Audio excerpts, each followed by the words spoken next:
Hi guys, happy Friday. I'm very sorry I'm not in class with you. I just wanted to take a moment to remind you of your requirements for today's class. So hopefully by now you've logged into PowerSchool Unified Classroom, or maybe that's what you're doing right now. But when you do get in, you're going to go to the welcome screen, and then you're going to select that smiley face trick activity list. I would like you to try to download the copy. It's the second version that pointing at.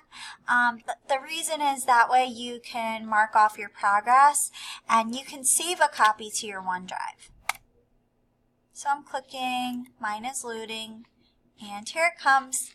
All of the links are live for you. You may work in any order that you want. You may work with a partner, but the most important thing is that you do complete all of the activities. There's 4 on there that are required. They will be due on Monday. So if you don't finish them during class, unfortunately they are homework, but I'm pretty sure if you work hard and use your time wisely, you should get through everything.